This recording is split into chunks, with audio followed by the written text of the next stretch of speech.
മഹാത്മാ ചവാക്കോക്സ്വി തയ്യാറാക്കിയ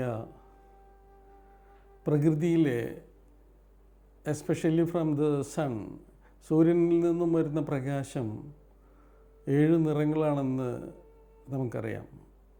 ബിബ്ജിയോർ എന്ന് പറയും. അതിൽ ഒരു നിറത്തെ മാറ്റി നിർത്തിക്കൊണ്ട് ബാക്കിയുള്ള നിറങ്ങളെ ഉപയോഗിച്ചുകൊണ്ട് എങ്ങനെ വലിയ വലിയ രോഗങ്ങൾക്കുള്ള പരിഹാരം കണ്ടെത്താം എന്ന് അദ്ദേഹം വളരെയധികം ആഴത്തിൽ പര്യവേഷണം നടത്തുകയും അതുപയോഗിച്ച് ഹീലിംഗ് സമ്പ്രദായങ്ങളിൽ വലിയ രോഗങ്ങൾക്ക് പോലും ശമനമുണ്ടാക്കാവുന്ന രീതിയിൽ അദ്ദേഹം ഈ ശാസ്ത്രത്തെ വ്യാപിപ്പിച്ചു. അദ്ദേഹം തയ്യാറാക്കിയ അഡ്വാൻസ്ഡ് ഹീലിംഗ് എന്ന പുസ്തകം നിറങ്ങളുടെ സവിശേഷമായ ശക്തികളെക്കുറിച്ചും അതിൻ്റെ ആക്ടിവേറ്റിംഗ് സ്ട്രെങ്തണിങ് പവർ തൊട്ട് ഗ്രോത്ത്സ്, കോശങ്ങളെ പുനർജീവിക്കാനുള്ള ശക്തി, അതുപോലെ തന്നെ ഡിസിൻഫെക്ഷൻ ആൻഡ് ആൻറ്റി ഇൻഫ്ലമേഷൻ, അങ്ങനെയുള്ള കഴിവുകൾ, ചീത്ത ഊർജ്ജങ്ങളെ വിഘടിപ്പിച്ച് കളയാനുള്ള കഴിവുകൾ, കംപ്ലീറ്റ് ചീത്ത ഊർജ്ജങ്ങളെ തുടച്ചു മാറ്റാൻ കഴിവുള്ള നിറങ്ങൾ ഒക്കെ ഏതാണെന്ന് അദ്ദേഹം കണ്ടെത്തി. അത് അദ്ദേഹം ശരിയായ രീതിയിൽ പരിശീലിച്ച് അത് ഏത് അളവിലാണ് അത് സ്വീകരിച്ച് അതിനെ ഡയലൂട്ട് ചെയ്ത് എനർജി അപ്ലൈ ചെയ്യാമെന്നൊക്കെ അദ്ദേഹം കണ്ടെത്തി തയ്യാറാക്കിയ സബ്ജക്റ്റുകൾ വളരെ ആഴമുള്ളതും വളരെ ലളിതമായി നമുക്ക് പ്രയോഗിക്കാവുന്നതുമാണ്. നമുക്കറിയാം, നമ്മുടെ ശരീരത്തിൽ പ്രധാനപ്പെട്ട 11 വൈറ്റൽ എനർജി സെൻറ്റേഴ്സാണുള്ളത്. ചക്രകളെന്ന് യോഗിക് സാധനകളിൽ വിളിക്കുന്ന 11 ചക്രങ്ങൾ. അപ്പോൾ ഈ 11 ചക്രങ്ങളും ഊർജത്തെ, സൂര്യപ്രകാശത്തിൽ നിന്നുമുള്ള ഊർജത്തെ സ്വീകരിച്ച്, നിറത്തെ സ്വീകരിച്ച്, വെളുത്ത നിറത്തെ സ്വീകരിച്ച് അതിനെ ഡൈജസ്റ്റ് ചെയ്ത് വ്യത്യസ്ത 7 നിറങ്ങളാക്കുന്നു. അതിൽ ഓരോ നിറങ്ങളും എല്ലാ ചക്രകളിലും എല്ലാ നിറങ്ങളും പ്രൊഡ്യൂസ് ചെയ്യുന്നുണ്ടെങ്കിലും ചില ചക്രകൾക്ക് അതിന് വ്യത്യസ്തമായ എബിലിറ്റി ഉണ്ട്, ചില നിറങ്ങളുടെ സാന്നിധ്യമുണ്ട്.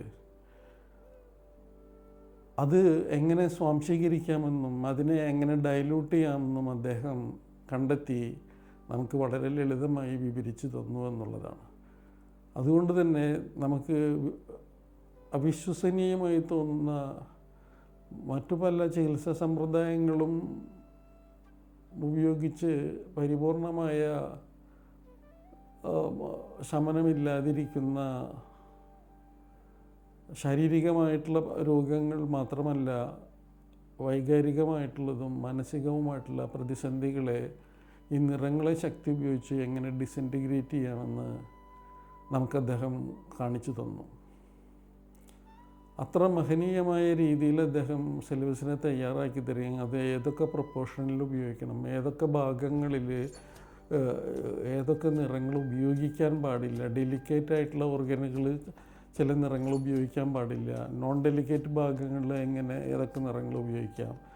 നമുക്ക് അതായത് ബ്രെയിൻ കോശത്തിന് നാശം വന്നാൽ പോലും പണ്ട് യോഗിമാരൊക്കെ അതിന് പരിഹാരം കണ്ടെത്തിയിരുന്നു. അതുപോലെ തന്നെ ബ്രെയിൻ കോശങ്ങൾക്കൊക്കെ വരുന്ന ഡാമേജുകളെ മാറ്റാനായിട്ട് നമുക്ക് ഏതൊക്കെ നിറങ്ങളാണ് ഉപയോഗിക്കുക എന്നുള്ളതൊക്കെ അദ്ദേഹം നമുക്ക് ലളിതമായി വിവരിച്ച് തന്നു.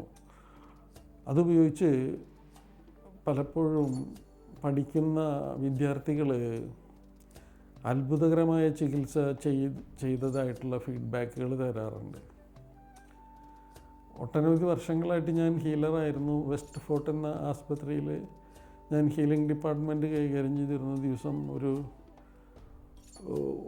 12-15 പേഷ്യൻസിനെ നോക്കുമായിരുന്നു. കാരണം ഇത് ഏകദേശം 3/4 മണിക്കൂറോളം വരുമല്ലോ. അപ്പോൾ ഒരു ദിവസം മാക്സിമം സമയമൊക്കെ ഹീൽ ചെയ്യാറുണ്ടായിരുന്നു. അപ്പോൾ അതിൽ നിന്നുള്ള എക്സ്പീരിയൻസ് ഞാൻ വിശദീകരിക്കുന്നില്ല.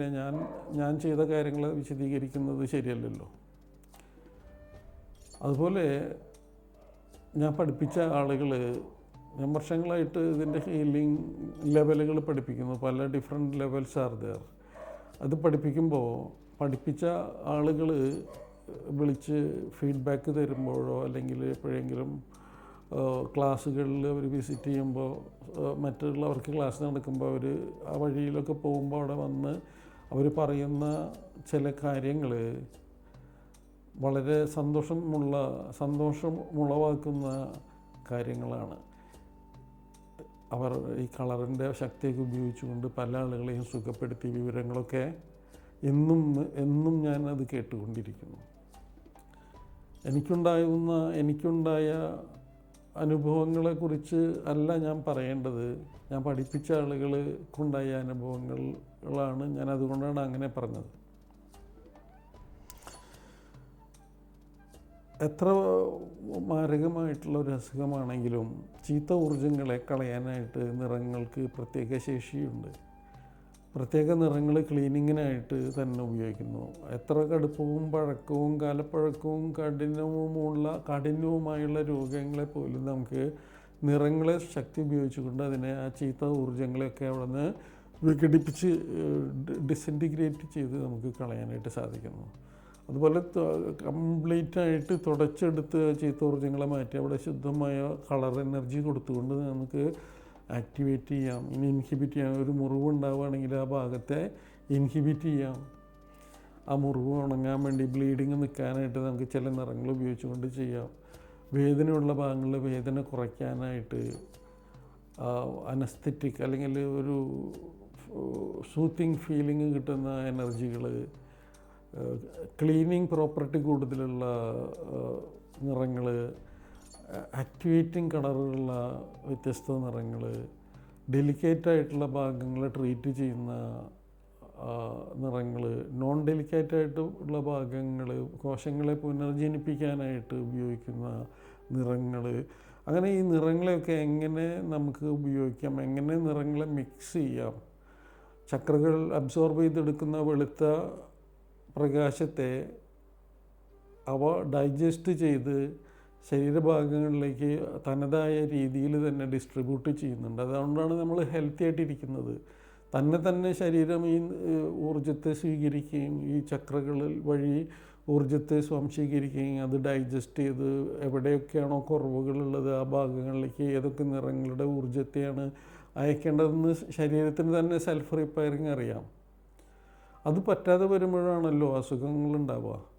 അപ്പോൾ ഒരു ഹീലറെ സംബന്ധിച്ചിടത്തോളം ഹീലർക്ക് ഏതൊക്കെ നിറങ്ങൾ എങ്ങനെയൊക്കെ എടുക്കാം, എങ്ങനെ ഡയലൂട്ട് ചെയ്യാം, എവിടെയൊക്കെ കൊടുക്കാം, എവിടെയൊക്കെ കൊടുക്കാൻ പാടില്ല, ഏതൊക്കെ നിറങ്ങളെ ആക്ടിവേറ്റ് ചെയ്യാൻ ഉപയോഗിക്കാം, ഏതൊക്കെ നിറങ്ങളെ ഇൻഹിബിറ്റ് ചെയ്യാൻ ഉപയോഗിക്കാം, ഏതൊക്കെ നിറങ്ങളെ കൊണ്ട് ചീത്തകളെ കരിച്ചു കളയാം, വ്യത്യസ്തമായ നിറങ്ങൾ ഉപയോഗിച്ചുകൊണ്ട് വ്യത്യസ്തമായ ശക്തികൾ അപ്ലൈ ചെയ്തുകൊണ്ട് നമുക്ക് ഹീല് ചെയ്യാനായിട്ട് സാധിക്കും. അതാണ് MSc-KSൻ്റെ പ്രാണവിദ്യ ഹീലിംഗ് ശാസ്ത്രത്തിലെ രണ്ടാമത്തെ കോഴ്സ്. വളരെ ലളിതമായിട്ട് ആർക്കും അത്യാവശ്യം കാര്യങ്ങൾ പറഞ്ഞാൽ മനസ്സിലാവുന്ന ആർക്കും പഠിക്കാം. 16 വയസ്സ് തികയണമെന്നുള്ളത് പഠിക്കണമെങ്കിൽ. പഠിച്ച് ഈ ചീത്ത ഊർജ്ജങ്ങളെ അവനവൻ്റെ ശരീരത്തിൽ കെട്ടിക്കിടക്കുന്ന മലിനോർജ്ജങ്ങളെ കളയാനും അവിടെ ശുദ്ധമായ ഊർജ്ജം കൊടുത്ത് സൗഖ്യമുണ്ടാക്കാനും നമുക്ക് ഈ നിറങ്ങളുടെ ശക്തി ഉപയോഗിച്ചുകൊണ്ട് പഠിക്കാം. ഈ നിറങ്ങളുടെ ശക്തി എന്ന് പറയുമ്പോൾ നിസ്സാരമായിട്ട് നമ്മൾ ചിന്തിക്കാൻ പാടില്ല. കാരണം പണ്ട് വലിയ ആളുകൾ മൃഗങ്ങളെയൊക്കെ ആനയൊക്കെ വരുമ്പോൾ കൈ ചൂണ്ടി അവിടെ നിർത്തിയിരുന്നത് നമ്മൾ ചൂണ്ടാണി മർമ്മം കേട്ടിട്ടില്ലേ? നമ്മൾ ആളുകളെയൊക്കെ ചൂണ്ടി നിർത്തും. അറ്റാക്ക് ചെയ്യാൻ വരുന്ന കടുവയെ ചൂണ്ടി നിർത്തിയതായിട്ടൊക്കെ നമ്മൾ കഥകളിൽ സന്യാസിമാരൊക്കെ ചെയ്തതും അല്ലെങ്കിൽ ഇങ്ങനെ അതൊക്കെ ഈ നിറങ്ങളുടെ സാന്നിധ്യം. അത് പഠിക്കുമ്പോൾ നമുക്ക് മനസ്സിലാവും ഏതൊക്കെ നിറങ്ങൾ എന്തൊക്കെ തരം ശക്തിയാണ് പ്രോജ്വലിപ്പിക്കുക എന്നുള്ളത്. നമുക്കൊരു നായ കടിക്കാൻ വരുമ്പോൾ ശരിയായിട്ടുള്ള പരിശീലനമുള്ള ഒരാൾക്ക് നിറങ്ങൾ ഉപയോഗിക്കാൻ അറിയെങ്കിൽ അതിൻ്റെ ആ കടിക്കാനുള്ള ഡിസയറിനെ നമുക്ക് ബ്ലോക്ക് ചെയ്യാം, അല്ലെങ്കിൽ അവിടെ അതിന് തണുപ്പിക്കാം, അല്ലെങ്കിൽ അതിനെ ചുരുക്കാം. അതുപോലെ തീരെ ഡൈനാമിക് അല്ലാത്ത ഒരാളെ നമുക്ക് ആക്ടിവേറ്റ് ചെയ്യാനായിട്ട് സാധിക്കുക. അങ്ങനെ ഒട്ടനവധി ഈ നിറങ്ങളുടെ ഇമോഷൻസ് പഠിച്ചാൽ നാം താമസിക്കുന്ന മുറിയുടെ ലൈറ്റ്, അതുപോലെ തന്നെ നാം ഉപയോഗിക്കുന്ന എന്തൊക്കെ നാം ജീവിതത്തിൽ ഉപയോഗിക്കുന്ന അതിനൊക്കെ ഏതൊക്കെ നിറങ്ങൾ ഉപയോഗിക്കാം, അതിൻ്റെ നിറത്തിൻ്റെ പ്രത്യേകത എന്താണ്, അതിന് ഏറ്റവും സൂട്ടബിൾ ഏതാണ്, എന്നൊക്കെ നമുക്ക് ഇതിൽ നിന്ന് പഠിച്ച് മനസ്സിലാക്കാം. സന്ദർഭം അനുസരിച്ച് നിറങ്ങളെ തിരഞ്ഞെടുക്കാനുള്ള കഴിവ് ആർജിക്കും. ഹീലിംഗ് ശാസ്ത്രത്തിൽ അങ്ങനെയല്ല പഠിക്കുന്നതെങ്കിലും നമുക്ക് കളറിനെ കുറിച്ച് വളരെ ആഴത്തിൽ മനസ്സിലാക്കാൻ ശ്രമിക്കുമ്പോൾ നമുക്കതിനെ പല കാര്യങ്ങൾക്കും വേറിട്ട പല കാര്യങ്ങൾക്കും നമുക്ക് അത് സ്യൂട്ടബിളായിട്ട് തിരഞ്ഞെടുക്കാം. രോഗം മാറുന്നതിന് വേണ്ടിയിട്ടാണ് നമ്മൾ ഹീലിങ്ങിൽ ഈ നിറങ്ങൾ ഉപയോഗിക്കുക. ചീത്ത ഊർജ്ജങ്ങളെ കളയാനും നല്ല ഊർജ്ജങ്ങളെ പ്രൊജക്റ്റ് ചെയ്ത് ആക്ടിവേറ്റ് ചെയ്യാനും ഇൻഫെക്റ്റഡ് ആയിട്ടുള്ള ഭാഗങ്ങളെ കംപ്ലീറ്റ് ക്ലീൻ ചെയ്ത് ഇൻഫ്ലമേഷനുള്ള ഭാഗങ്ങളെ ക്ലീൻ ചെയ്ത് അവിടുത്തെ സ്വെല്ലിങ് കുറയ്ക്കാനും ഹീൽഡ് ആക്കാനും ഒക്കെ നമുക്ക് നിറങ്ങളുടെ ശക്തി ഉപയോഗിച്ച് വളരെ അധികം സമയമെടുക്കാതെ തന്നെ നമുക്ക് ഹീൽ ചെയ്യാനായിട്ട് കളറിൻ്റെ ശക്തികളെക്കുറിച്ച് പഠിച്ചാൽ സാധ്യമാവുന്നു എന്നുള്ളതാണ്. ലോകത്തിൽ വളരെ കുറച്ച് യോഗിമാർക്ക് മാത്രം അറിയാവുന്ന ഈ തന്ത്രം, ഈ വിദ്യ, സൂത്രവിദ്യ എല്ലാവർക്കും ഇത് ഗുരുക്കന്മാർ പണ്ട് പഠിപ്പിക്കുമായിരുന്നില്ല. കാരണം നിറങ്ങളുടെ ശക്തി അറിയുന്ന ഒരാൾ മറ്റുള്ളവർക്ക് നാശമുണ്ടാക്കാൻ ചിന്തിച്ചു കഴിഞ്ഞാൽ ആ കളറ് എനർജി തന്നെയാണ്. എനർജിയുടെ ശക്തിയെക്കുറിച്ചൊക്കെ നമുക്കറിയാലോ. ഈ എനർജി നാം എത്ര ശക്തിയിൽ തെറ്റായ രീതിയിൽ അതിനെ അയച്ചാൽ മറ്റുള്ളവർക്കുണ്ടാകാവുന്ന ദോഷങ്ങൾ ഒക്കെ മനസ്സിലാക്കിക്കൊണ്ട് തന്നെ തുടക്കത്തിലെ തന്നെ കർമ്മ നിയമങ്ങൾ പഠിപ്പിച്ചിട്ടാണ് ഇതൊക്കെ പഠിപ്പിക്കുക. നാം വിതച്ചത് നാം തന്നെ കൊയ്യുമെന്നുള്ള തിരിച്ചറിവുള്ളത് കൊണ്ട് നമുക്ക് മറ്റുള്ളവർക്ക് ദോഷമുണ്ടാക്കാനുള്ള ചിന്തയുണ്ടാവില്ല. മാത്രമല്ല, നമ്മൾ ലെവൽ 1 പഠിക്കുന്ന പ്ലാനറ്ററി പീസ് മെഡിറ്റേഷൻ നമുക്ക് എല്ലാവരോടും സ്നേഹക്കാരനും ശത്രുവിനോട് പോലും ക്ഷമിക്കാനുള്ള മാനസികാവസ്ഥ നമുക്ക് സംജാതമാകുന്നതായതുകൊണ്ട് നാം തെറ്റായിട്ട് ഇത് ഉപയോഗിക്കില്ല. അതുകൊണ്ട് തന്നെ തുടക്കത്തിൽ തന്നെ കർമ്മ നിയമങ്ങൾ പഠിപ്പിച്ചിട്ടാണ് ഇത് പഠിപ്പിക്കുക. വളരെ കുറച്ച് പേർക്ക് മാത്രം പഠിക്കാൻ അവകാശമുണ്ടായിരുന്ന ഈ വിദ്യ ഇപ്പോൾ എല്ലാവർക്കും സാധാരണ ആർക്കും പഠിക്കാവുന്ന തരത്തിൽ ഇതിനെ തയ്യാറാക്കിയെടുത്തത് ഈ കർമ്മ നിയമങ്ങൾ പഠിപ്പിച്ചതിന് ശേഷമാണ് ഇത് പഠിപ്പിക്കുക എന്നുള്ളത് കൊണ്ടാണ്. ഇത് പഠിക്കാനുള്ള അവസരം ഇതൊരു വേറെ ഡയമെൻഷനാണ്. വളരെ ഒരു വ്യത്യസ്തമായ ഒരു വേൾഡിലേക്കാണ് നാം കടക്കുക. ലെവൽ 1 പഠിച്ച ആളുകളെ സംബന്ധിച്ചിടത്തോളം ലെവൽ 2 പഠിക്കാനായിട്ട് അവർക്ക് ആ പഠിച്ചതിനേക്കാളും വ്യത്യസ്തമായ തലങ്ങളിൽ അഡ്വാൻസ്ഡ് ഹീലിങ്ങിൽ ഹാൻഡ് മൂവ്മെൻറ്റുകളൊക്കെ മാറും, സ്കാനിങ് മെത്തേഡുകൾ മാറും, അതിൻ്റെയൊക്കെ എഫിഷ്യൻസി കൂടും. അപ്പോൾ ലെവൽ 1 പഠിച്ച ആളുകൾക്ക് മാത്രമേ ലെവൽ 2 പഠിക്കാൻ സാധിക്കുള്ളൂ. അപ്പോൾ ലെവൽ 1 പഠിച്ച ആളുകൾ ലെവൽ 2 പഠിക്കാത്തവരുണ്ടെങ്കിൽ അത് പഠിക്കണം. ഇത് പഠിക്കാനുള്ള ക്യാൻവാസിങ്ങൊന്നുമല്ല ഞാൻ ചെയ്യുന്നത്. പഠിക്കുന്നത് നിങ്ങൾക്ക് നല്ലതായിരിക്കുമെന്നുള്ളത് അറിയിക്കുന്നു എന്ന് മാത്രമേ ഉള്ളൂ. നല്ലപോലെ പഠിക്കണമെന്ന് ആഗ്രഹിക്കുന്ന ആളുകൾ മാത്രം ബന്ധപ്പെട്ടാൽ മതി. അങ്ങനെ ആളുകളെ വിളിച്ചു കൂട്ടി പഠിപ്പിക്കണ ഒരു രീതിയൊന്നും ഇല്ല. ഇപ്പോൾ മുമ്പൊക്കെ അങ്ങനെ ധാരാളം പേരെ ഫോളോ അപ്പ് ഇതൊക്കെ വിളിച്ച് ക്ലാസ് അറേഞ്ച് ചെയ്തിരുന്നു. ഇപ്പം അങ്ങനെ അതിനുള്ള സമയമില്ല. സമയമുണ്ടെങ്കിലും അങ്ങനെ ചെയ്യാൻ ഉദ്ദേശിക്കുന്നില്ല. കാരണം സീരിയസ് ആയിട്ട് പഠിച്ച് പരിശീലിക്കണം എന്ന് വിചാരിക്കുന്ന ആളുകളെ പഠിപ്പിക്കണുള്ളൂ. അത് അവനവൻ്റെ ജീവിതത്തിൽ ഗുണപരമായി ഉപയോഗിക്കുമെന്നുള്ള തോന്നൽ ട്രെയിനർക്ക് ഉണ്ടെങ്കിലേ പഠിപ്പിക്കുള്ളൂ. എൻ്റെ കാര്യമാണ് പറഞ്ഞത്. ഞാൻ സീനിയർ ട്രെയിനർ എന്നുള്ള നിലയ്ക്കാണ് പറഞ്ഞത്. ബാക്കിയുള്ളവരുടെ കാര്യം എനിക്കറിയില്ല. അപ്പോൾ ഇത് വളരെ കൃത്യമായും വ്യക്തമായും പഠിക്കാനും പഠിച്ചത് ജീവിതത്തിൽ അവനവൻ്റെ ജീവിതത്തിൽ അത് ഉപയോഗിച്ച് ലോക നന്മയ്ക്കും വേണ്ടി ഈ ശക്തിയെ ഉപയോഗിക്കാൻ താല്പര്യമുള്ളവർക്ക് സ്വാഗതം. ലെവൽ 1 നിങ്ങൾ മഹാത്മാ ചുവാക്കോ അക്ഷയ്, മാസ്റ്റർ ചുവാക്കോ അക്ഷയ് പഠിപ്പിച്ച ഏത് സ്കൂളുകളിൽ പഠിച്ചതായാലും ഒരു കുടയുടെ കീഴിലുള്ളത് തന്നെയാണ്.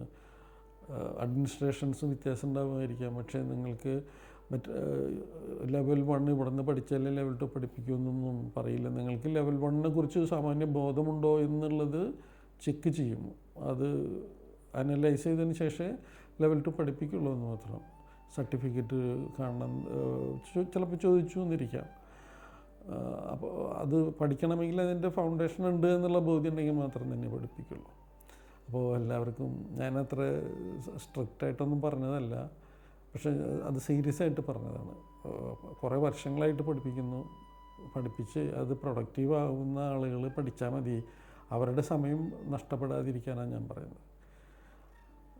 അപ്പോൾ എല്ലാവർക്കും നല്ലൊരു ദിവസം ആശംസിച്ചുകൊണ്ട് സ്നേഹത്തോടെ നന്മയുണ്ടാകട്ടെ. സർവേശ്വരൻ്റെയും ഗുരുക്കന്മാരുടെയൊക്കെ അനുഗ്രഹം ഉണ്ടാകട്ടെ. പ്രകൃതി ദേവീദേവന്മാരുടെ, മലിക്കുകളുടെ, മാലാഖമാരുടെയൊക്കെ അനുഗ്രഹം എല്ലാവർക്കും ഉണ്ടാകട്ടെ. നമസ്തേ. സ്നേഹത്തോടെ രഞ്ജിത്ത്, തൃശ്ശൂരിൽ നിന്നും.